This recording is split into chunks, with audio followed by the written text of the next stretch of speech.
Welcome to my channel Snehal Rajput. कहानी बहरूपिया भाग 17। बतौर पुलिस हत्यारा कार की पिछली सीट पर था क्योंकि पुलिस को कार लॉक्ड मिली और लाश पर जिस तरह जिस दिशा से हमला हुआ वो पिछली सीट से ही संभव था। इस तरह की दूसरे मामलों की तरह ही फिलहाल इस केस का भी कोई चश्मदीद गवाह मौजूद नहीं है।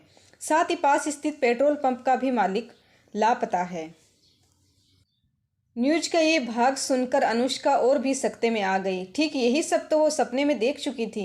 वो एक कार का पीछा कर रही थी। कार पेट्रोल पंप के पास रुकी थी। तब वो कार की पिछली सीट पर जाकर बैठ गई थी और फिर एक ही बार में वो जल्दी से अपने चेहरे पर हाथ फेरने लगी जिस पर पसीना आने लगा था। तभी उसने नज़र पड़ी कि उसके पापा और आयु उसे ही देख रहे थे।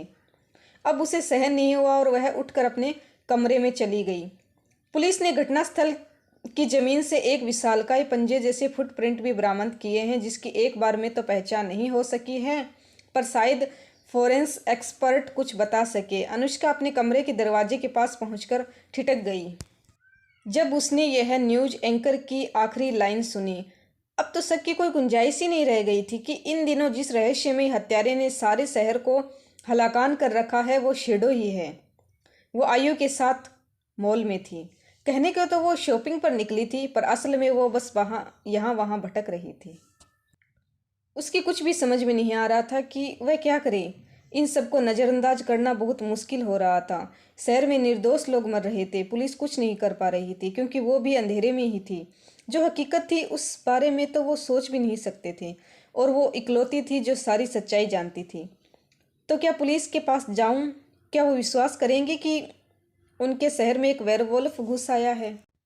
शायद नहीं, पर एक कोशिश तो करती हूँ। आगे माने न माने उनकी मर्जी, सोचती हुई वो पुलिस स्टेशन जा पहुंची। उसे पता चला कि संबंधित अधिकारी कोई डीएसपी उदय सिंह हैं। आयु, नानू को मत बताना कि हम यहाँ आए हैं, किसी को भी मत बताना, ओके? वो टैक्सी से उतरती हुई बोली। आयु ने सहमति से सिर हिलाया। उदय सिंह अनुष्का को देखकर थोड़ा चौंक सा गया। वो थोड़ा हड़बड़ाया हुआ भी लग रहा था, पर अनुष्का शांत रही। उसे इन सब की आदत पड़ चुकी थी। पहली बार देखने पर लोग उसे घूरते थे। वो बहुत खूबसूरत थी, बावजूद एक बच्चे की माँ होने के। क्या डीएसपी क्या लफंगे हैं, तो सारे मर्द ही सारे एक जैसे, वो मन में सोचने लगी। आप केस के बारे में कुछ जानती हैं?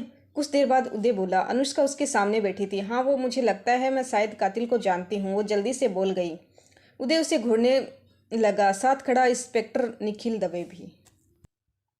वो कुछ नहीं बोला। उसने आगे बोलने का इंतजार करता रहा। लगभग 10 महीने पहले की बात है। यहाँ से कई 100 किलोमीटर दूर बिहड़ के एक छोटे से गांव में एक फार्म हाउस था, बजाज फार्म हाउस। उसने सारी बातें बता दी सिवाय इसके कि शेडो उसे मर्द मिला था और उसे अपनी आंखों से उसे मानो भेड़िया बनते देखा था। वो कहानी जारी है। कहानी का अगला भाग नेक्स्ट वीडियो में। धन्यवाद।